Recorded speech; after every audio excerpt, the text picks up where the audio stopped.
A former bad boy rapper who was once the protege of Sean Diddy Combs is speaking out on his former mentor in the wake of his sex trafficking arrest. Former Bad Boy Records rapper turned politician Moses Barrow, better known by his stage name Shyne, isn't shying away from how he really feels about the mogul, saying in part his former mentor ruined his life. The two have a seemingly complicated relationship after Shyne was sentenced to prison for nearly a decade, stemming from a shooting involving Combs and his then-girlfriend Jennifer Lopez. So let's go back to the beginning. In 1998, Shyne was freestyling in a Brooklyn barber shop when he was discovered by hip-hop producer DJ Clark Kent, who was working on Biggie's posthumous album Born Again. The DJ took Shyne to Bad Boy Studios, where Combs, who was then going by Puff Daddy at the time, signed him on the spot to his record label. Combs took the budding rapper under his wing, and at the time, he was on his way to having a thriving rap career. But everything would change just a year later. In the early hours of December 27th of 1999, Puffy, his then-girlfriend Jennifer Lopez, and a 21-year-old Shyne went to a nightclub in Times Square. While there, an argument over a spilled drink broke out between Puffy and a man named Matthew Allen, aka Scar, a Brooklyn gangster, who reportedly wasn't impressed by Puffy boasting about his money. According to former NYPD detective Derek Parker, the then Puff Daddy was throwing money around and acting like a big shot, and Scar felt disrespected by his antics. Parker said after words were exchanged between Scar and Puffy, bullets began to fly. 3 bystanders were shot and injured inside the nightclub. After the shooting, Puffy, along with his girlfriend Jennifer Lopez, his bodyguard Anthony Wolf Jones, fled the club. They later took police on a chase with Diddy's driver, blowing through several red lights. When they were eventually pulled over and when police searched the vehicle, they found a 9mm handgun in the trunk. Combs, Lopez, and Jones were all arrested. Lopez was released after 14 hours in custody. Diddy was indicted on the charges and faced charges of criminal possession of an unregistered gun and attempted bribery for allegedly trying to get his bodyguard Anthony Jones to claim the weapon was his. So it would be the music mogul, his bodyguard Anthony Jones, and Puffy's protege Shyne who would all go to trial. Prosecutors say it was Matthew Scar Allen, Combs, and Shyne who all drew guns and claimed that Shyne shot 3 times into the packed nightclub. Witnesses testified Scar started the argument with Combs and said he threatened to kill Shyne. Shyne, meanwhile, said he acted in self-defense, as he maintained he had fired into the air and didn't believe that it was the bullets from his gun that injured the bystanders. At the trial, a ballistics expert testified that the 3 injuries may have been caused by a second gunman. The expert testified that at least 1 injury may have been caused by a .40 caliber weapon, and .40 caliber shell casings were found on the floor, and Shyne had a 9mm. In 2001, Combs and his bodyguard Anthony Wolf Jones were acquitted on all charges, and while Shyne was acquitted of attempted murder, he was convicted on charges including assault, reckless endangerment, and criminal possession of an illegal weapon. The bad boy rapper was sentenced to 10 years in prison, but released in 2009 after 9 years. After Shyne's release, he was deported to Belize for being a non-citizen felon. The following year, he moved to Jerusalem, where he changed his name to Moses Michael Levi. Then 3 years later, Shyne returned to Belize and began his political career, now elected as the leader of the opposition in Belize's House of Representatives. During a press conference last week, the rapper, now politician, was asked about his former mentor in the wake of his sex trafficking arrest. Shyne told reporters, "This is someone who destroyed my life." He went on to say, "This is someone who in a sense testified against me when I was on trial. I was defending him and he turned around and called witnesses to testify against me. He pretty much sent me to prison." While the former artist said he forgave the mogul and moved on, he acknowledged Diddy's efforts to help promote education in Belize, but has distanced himself from his former mentor. He said, "This is not someone who I vacation with and I enjoyed this great intimate relationship of brotherhood. This is someone who destroyed my life." When asked about Diddy's freak-offs that were mentioned in Diddy's indictment and previous lawsuits, Shyne replied in part, "I have nothing to do with Sean Combs' personal life. Everything was strictly on a professional level." Shyne went on to say, "Do I take any satisfaction in what he is going through? Absolutely not." Diddy and Shyne's relationship seemed amicable in the recent years. The two performed together last year in Europe, and in August of last year, just 3 months before Cassie's jaw-dropping lawsuit was filed, which arguably signaled the beginning of the end for the mogul, Diddy posted this photo to his Instagram page with him and Shyne. The caption reads, quote, "Words cannot explain how proud I am of Shyne. It's truly remarkable to see everything he's gone through and to see him turn his life totally around and get on the path to making a positive impact on his country and his people. His reelection is a major victory for him, hip hop globally, and the people of Belize. Next stop, Prime Minister's office. We're not going to stop until my brother is the Prime Minister. I believe in you. I love you. I'm proud of you, Shyne. But while appearing cordial on the surface, it wasn't the first time Shyne has spoken out on the nightclub shooting. In a 2022 episode of Drink Champs, Shyne said at the time he didn't blame Diddy for the conviction as much as he did in the past, and said he even went through a stage of bitterness. He explained at the time, in retrospect, he blamed the conviction more on the lawyers who were advising Diddy. During the trial, Diddy's legal team was composed of high-profile lawyers, including Johnny Cochran, who famously worked on the O.J. Simpson case. Shyne added Diddy's lawyers were there to secure a not guilty verdict by any means. During Shyne's trial, Diddy's high-profile lawyers did not work on his then protege's case. During that 2022 episode of Drink Champs, Shyne said Diddy was a $100 million corporation at the time, and his team looked at Shyne as the enemy. He explained that both of them were about to lose everything, but added he didn't have as much, and Diddy is a musician with an empire. Shyne said when your lawyers are misleading and misguiding you, that's how everything fell apart. Shyne said Diddy apologized and told him he shouldn't have listened to his lawyers, and Shyne forgave him. The 1999 nightclub shooting has renewed interest in the wake of Diddy's legal issues and subsequent sex trafficking arrest. In March, one of the nightclub shooting victims, Natanya Rubin, said in an interview with News Nation it was Diddy who shot her in the face that night. She said she was facing Diddy and his crew when they pulled out their guns and she saw Diddy shoot her in the face. That claim struck a chord with Shyne, who previously told reporters just this year, it opens wounds when you hear the victim saying that it was Diddy that shot her. That was what was most remarkable. Then in an interview 2 months ago, Rubin alleged Diddy placed a bounty on her head after the shooting, which forced her to uproot her life. In an interview published by The Art of Dialogue, the Brooklyn native claimed a confidential informant told the district attorney's office there was a bag on her head, forcing her to leave for her own safety. The 99 shooting was also mentioned in Rodney Jones Jr.'s lawsuit against Diddy. Jones alleged Diddy bragged about using Jennifer Lopez to smuggle the gun into the club and claimed J-Lo passed Diddy the gun after he got into an altercation with Scar. Through attorneys, Diddy has denied Jones's allegations and have not responded to Rubin's claims. It's unlikely their allegations into the 99 shooting will prompt another investigation. But after Diddy's sex trafficking arrest last week, a federal judge did rule to keep the disgraced mogul in jail until trial, in part due to allegations he has tampered with witnesses in the past. He pleaded not guilty to charges including racketeering conspiracy, sex trafficking, and transportation to engage in prostitution. And the hip-hop mogul will remain in the Metropolitan Detention Center in Brooklyn awaiting trial. This is a great time to bring on a great guest, and that's attorney Offie Patterson. Offie, thank you so much for being here. Now, Diddy's been making headlines once again in the wake of his arrest last week. While a lot of famous faces have been relatively quiet, one person previously signed to Bad Boy Records did come out and kind of speak against his former mentor, and that's Shyne. What's your reaction to him saying that Diddy ruined his life? I think that I saw a few clips of him talking about it, and I just felt like he was able to finally exhale. I think he felt vindicated, and I think he just went back to his 21, 22-year-old self and just gave himself a handshake and a hug. And I think he just felt like just saying, finally.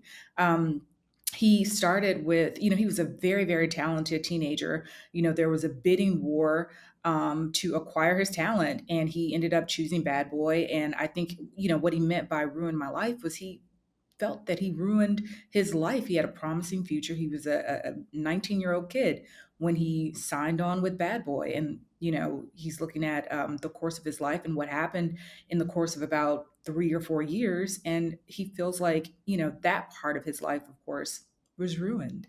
What did you make of Diddy and Shyne's relationship prior to the shooting? I think it was probably a relationship of employer employee, mentor mentee. I think for Shine, in addition to those two relationships, he probably looked at him as a big brother, somebody that he could learn from and someone he could grow with. And, I think it was probably definitely for Shine a deep relationship. I think Puffy, we've always seen him as a businessman. And I think, his relationship was definitely, definitely business. May have been a little paternal, who knows? But for Puffy, I think it was very much so priority one business. And what did you make of their relationship after the trial? Now, Shyne was sent to prison. He was sentenced to 10 years. However, Diddy and his bodyguard, Anthony Wolf, were acquitted on all charges. Do you think that the mogul used him as a pawn when it comes to what was going on during the trial and even the aftermath? In the aftermath, I think we saw there was a little bit of acrimony. There was, of course, Shine was frustrated because he was sentenced to some serious time, and Puffy and his bodyguard, I think Wolf was, they were both acquitted. So of course, there's going to be a little bit of frustration there on one side. Um, whether he used him as a pawn, I really don't know, but I do know that during the trial, rereading some of the transcripts and some of the coverage at the time, I was wondering why their trials weren't severed. Something that Shine said, which was interesting, was he believed that Puffy's exposure, and by that I mean what he could have been sentenced to if found guilty, his exposure was minimum. He believed that he could have been on papers, which is, probation if you're convicted. Whereas Shine's charges, they were going to always carry prison time. Shine had a juvenile criminal record, and we saw that during the sentencing phase of the trial after he was convicted, they read out his juvenile record. They even read, some lyrics from some of his songs. So, I think that Shine always felt that there was some inequality there.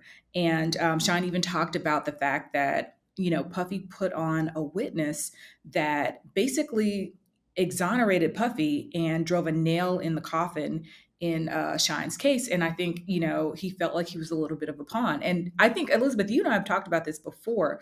Sean was a young person. He didn't have a huge coffer.